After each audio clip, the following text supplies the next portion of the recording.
నమస్తే, welcome to news at 20. ఇవాల్టి top 20 వార్తల్ని ఒకసారి చూద్దాం. ఇంటర్ ఫలితాలు విడుదలయ్యాయి. మొదటి సంవత్సరంలో 54, రెండవ సంవత్సరంలో 61% మంది ఉత్తీర్ణులయ్యారని విద్యాశాఖ మంత్రి బొత్స వెల్లడించారు. ఉత్తీర్ణత శాతంలో ఉమ్మడి కృష్ణా జిల్లా తొలి స్థానంలో ఉండగా ఉమ్మడి కడప జిల్లా చివరి స్థానంలో నిలిచింది. ఇంటర్ ప్రథమ, ద్వితీయ సంవత్సర ఫలితాల్లో బాలికలే పైచేయి సాధించారు. ఈ నెల 25 నుంచి జూలై 5 వరకు రీకౌంటింగ్ కు దరఖాస్తు చేసుకునే అవకాశం కల్పించారు. ఆగస్టు 3 నుంచి ఇంటర్ సప్లిమెంటరీ పరీక్షలు నిర్వహించనున్నట్లు మంత్రి బొత్స వెల్లడించారు.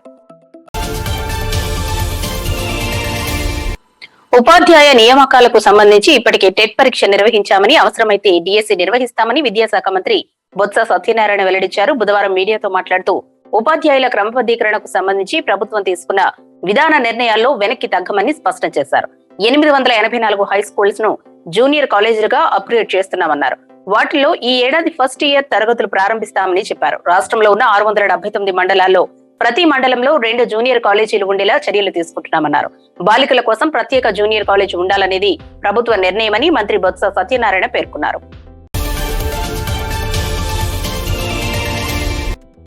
ఆంధ్రప్రదేశ్ లోని తాడేపల్లిగూడెం సీఎం క్యాంపు కార్యాలయంలో ముఖ్యమంత్రి వైఎస్ జగన్మోహన్ రెడ్డి అధ్యక్షతన స్టేట్ ఇన్వెస్ట్మెంట్ ప్రమోషన్ బోర్డు ఈ రోజు సమావేశమైంది. ఈ సమావేశానికి డిప్యూటీ సీఎం బూడి ముత్యాల నాయుడు, మంత్రులు గుడివాడ అమర్నాథ్, ధర్మాన ప్రసాదరావు, ఆదిమూలపు సురేష్, ఆర్కే రోజా హాజరయ్యారు. గన్నవరం ఎమ్మెల్యే వల్లభనేని వంశీ తీవ్ర అస్వస్థతకు గురయ్యారు. దీంతో ఆయన పంజాబ్ రాష్ట్రం మొహాలీలోని ఓ మల్టీ స్పెషాలిటీ ఆసుపత్రిలో చికిత్స పొందుతున్నారు. వంశీకి ఎడమ చేయి విపరీతంగా లాగినట్లు అనిపిస్తుండటంతో ఆసుపత్రికి వెళ్లినట్లు తెలుస్తోంది. ఏపీ రాజకీయాల్లో కీలక నేతగా వల్లభనేని వంశీకి ప్రత్యేక గుర్తింపు ఉంది. గన్నవరం నియోజకవర్గం నుంచి టీడీపీ ఎమ్మెల్యేగా గెలిచినప్పటికీ ప్రస్తుతం వైసీపీ సానుభూతిపరుడుగా వంశీ కొనసాగుతున్నారు.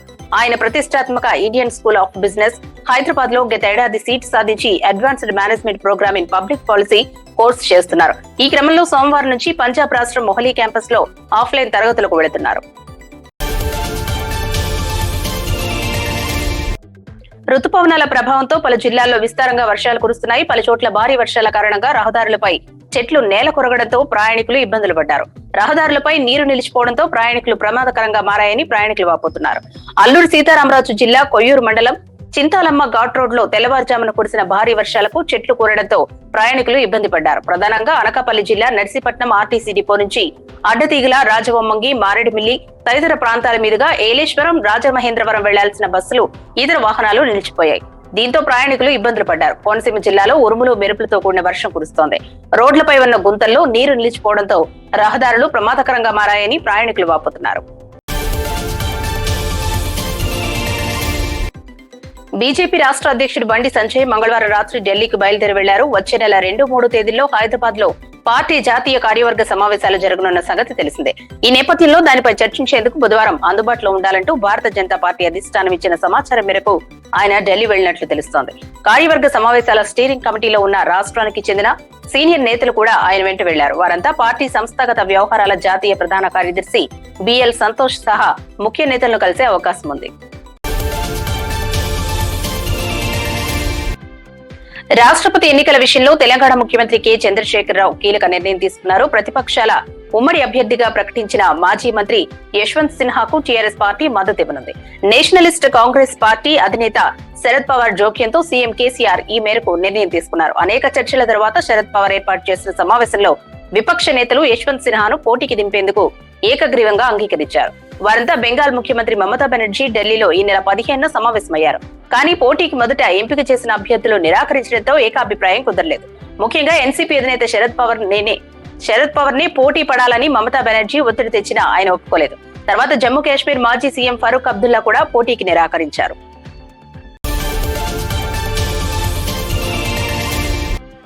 దేశ రక్షణ వ్యవస్థలో హైదరాబాద్ కీలకంగా ఉందని రాష్ట్ర ఐటీ పరిశ్రమల శాఖ మంత్రి కేటీఆర్ ఉద్ఘాటించారు. హైదరాబాద్ లో రక్షణ వ్యవస్థ రోజు రోజుకు పెరుగుతోందని తెలిపారు. సంగారెడ్డి జిల్లా జహీరాబాద్ నిమ్స్ లో వేం పరిశ్రమ నిర్మాణానికి శంకుస్థాపన చేశారు. పరిశ్రమలు రావాలని, ఉపాధి అవకాశాలు పెరగాలని కేటీఆర్ ఆకాంక్షించారు. పర్యావరణానికి అనుకూలంగా పరిశ్రమలు రావాలని కేటీఆర్ అన్నారు. భూములు కోల్పోయిన రైతులకు నిమ్స్ లోనే ఉపాధి కల్పించాలని అధికారులు ఆదేశించారు. ప్రస్తుతం భూముల ధరలు బాగా పెరిగాయని, ధరలకు అనుగుణంగా నిర్వాసితులకు పరిహారం ఇవ్వాలని చెప్పారు. సామాజిక బాధ్యతలో భాగంగా స్థానిక గ్రామాల్లో మౌలిక వసతులు కల్పించాలని సూచించారు. తమ వేతనాలు పెంచాలని డిమాండ్ చేస్తూ నేడు 24 క్రాఫ్ట్స్ కు చెందిన కార్మికులు, సినీ కార్మికులు ఫిల్మ్ ఫెడరేషన్ ఆఫీస్ వద్ద ధర్నా చేపట్టారు. ఇందులో 24 క్రాఫ్ట్స్ కు చెందిన వందలాది మంది కార్మికులు పాల్గొన్నారు. తెలుగు రాష్ట్రాల్లోనే కాకుండా భారతదేశంలో కూడా ఎక్కడా తెలుగు చిత్రాల షూటింగ్స్ జరగవని, ఫిల్మ్ ఛాంబర్ కల్పించుకొని తమ సమస్యలను పరిష్కరించే వరకు సమ్మెను కొనసాగిస్తామని వారు డిమాండ్ చేస్తున్నారు. వేతనాలు పెంచే విషయంలో ఫిల్మ్ ఫెడరేషన్ పై ఒత్తిడి చేస్తున్నారు. ఈ నేపథ్యంలో ప్రముఖ సినీ నటులు నరేష్ స్పందించారు. వేతనాల పెంపు, విధి విధానాల్లో మార్పులు కోరుతూ తెలుగు సినీ కార్మికులు చేపట్టిన సమ్మెపై నిర్మాతల మండలి స్పందించింది. కార్మికుల సమ్మె విషయంపై బుధవారం మధ్యాహ్నం సమావేశమైన నిర్మాతల మండలి అనంతరం మీడియా ముందుకు వచ్చింది. ఈ సందర్భంగా ప్రముఖ నిర్మాత సి కళ్యాణ్ మాట్లాడుతూ కార్మికులకు వేతనాలు పెంచడానికి తమకెలాంటి ఇబ్బంది లేదని స్పష్టం చేశారు. రేపటి నుంచి కార్మికులందరూ షూటింగ్ లో పాల్గొనాలని సూచించారు. నిర్మాతలందరూ షూటింగ్స్ కొనసాగించడానికి సిద్ధంగా ఉన్నారు. కాబట్టి రేపటి నుంచి కార్మికులందరూ షూట్స్ కి ఎప్పటిలాగానే వస్తే వేతనాలు, విధి విధానాలపై ఎల్లుండి చర్చించి ఓ కొలిక్కి తీసుకురావడానికి సిద్ధంగా ఉన్నామని సి కళ్యాణ్ వివరించారు.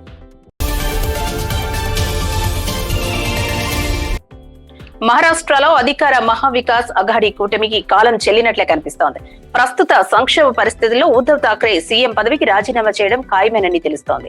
అసెంబ్లీ రద్దు గురించి శివసేన ఎంపీ సంజయ్ రౌత్ చేసిన ట్వీట్ ఈ ఊహాగానాలను మరింత బలపరుస్తోంది. మహారాష్ట్రలో తాజా రాజకీయ పరిణామాలపై సంజయ్ రౌత్ సంచలన ట్వీట్ చేశారు. రాష్ట్రంలో నెలకొన్న రాజకీయ సంక్షోభం విధానసభ రద్దు దిశగా సాగుతోందని రౌత్ రాసుకొచ్చారు. దీంతో అఘాడీ కూటమి ప్రభుత్వం నుంచి దిగిపోవాలని నిర్ణయించుకున్నట్లు వార్తలు వస్తున్నాయి. అంతకుముందు రౌత్ మాట్లాడుతూ అధికారం తాత్కాలికమైనది, ఇప్పుడు మేము అధికారాన్ని కోల్పోయినా మళ్లీ తిరిగి వస్తామని వ్యాఖ్యానించడం గమనార్హం. మరోవైపు రాష్ట్ర మంత్రి ఉద్ధవ్ ఠాక్రే కుమారుడు ఆదిత్య ఠాక్రే తన ట్విట్టర్ బయో నుంచి రాష్ట్ర మంత్రి అనే పదాన్ని తొలగించారు. ఇది కూడా అసెంబ్లీ రద్దు ఊహాగానాలను బలపరుస్తోంది.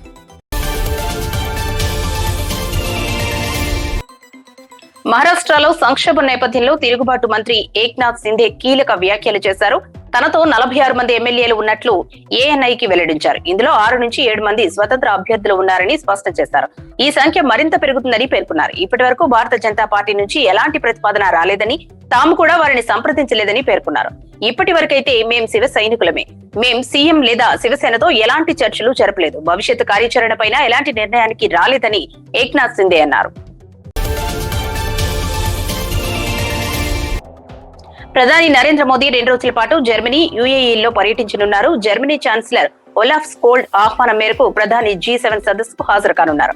ఉక్రెయిన్ సంక్షోభం, ఇండో పసిఫిక్ లోని పరిస్థితులతో సహా ఒత్తిడితో కూడిన ప్రపంచ సవాళ్లను ఎదుర్కోవాలని భావిస్తున్న G7 వార్షిక శిఖరాగ్ర సమావేశంలో చర్చించనున్నారు. జూన్ 26, 27 తేదీల్లో దక్షిణ జర్మనీలో అల్సెన్ కాలేజ్ ఆఫ్ స్లోస్ ఎల్బాన్ ప్రదర్శిస్తారు. ఆ తర్వాత గల్ఫ్ దేశ మాజీ అధ్యక్షుడు షేక్ ఖలీఫా బిన్ జాయద్ అల్ సన్యాహ్ మరణించినందుకు సంతాపాన్ని తెలియజేయడానికి జూన్ 28న జర్మనీ నుంచి యునైటెడ్ అరబ్ ఎమిరేట్స్ కు వెళ్లనున్నారు.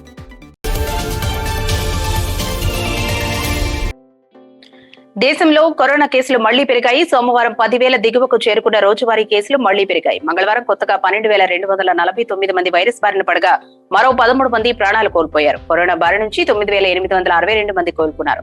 దీంతో మొత్తం కోలుకున్న వారి సంఖ్య 98.62% చేరింది. మొత్తం కేసుల్లో యాక్టివ్ కేసుల సంఖ్య 0.17% వద్ద ఉంది. డైలీ పాజిటివిటీ రేటు 3.94% ఉంది.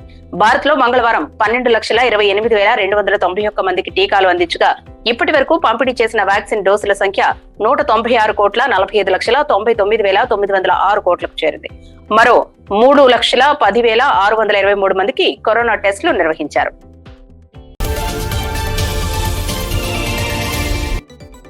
అగ్నిపథ్ పథకం వల్ల సైనిక దళాల నియామక ప్రక్రియల్లో ఎలాంటి మార్పు ఉండదని త్రివిధ దళాలు స్పష్టం చేశాయి. విద్యార్హతలు, పరీక్ష సిలబస్, వైద్య ప్రమాణాల్లో ఎలాంటి మార్పు ఉండదన్నారు. సైనిక పోరాట సామర్థ్యం, సన్నద్ధతపై ఈ విధానం ప్రభావం చూపదని తెలిపాయి. రక్షణ మంత్రిత్వ శాఖలోని సైనిక వ్యవహారాల విభాగం అదనపు కార్యదర్శి లెఫ్టినెంట్ జనరల్ అనిల్ పురి త్రివిధ దళాల ఉన్నతాధికారులు air marshal SK Jha, lieutenant general Ponnappa, vice admiral Dinesh త్రిపాఠీలతో కలిసి మంగళవారం విలేకరులతో మాట్లాడారు. త్రివిధ దళాల నియామక ప్రక్రియల్లో ఎలాంటి మార్పు ఉండదు, ఇంతకు ముందు జరిగిన రీతిలోనే ఇది సాగుతుందన్నారు. ఈడీకి కాంగ్రెస్ పార్టీ అధ్యక్షురాలు సోనియా గాంధీ లేఖ రాశారు. అనారోగ్యం కారణంగా రేపు విచారణకు హాజరు కాలేనని తెలిపారు. విచారణను 2 రోజులు వాయిదా వేయాలని కోరారు.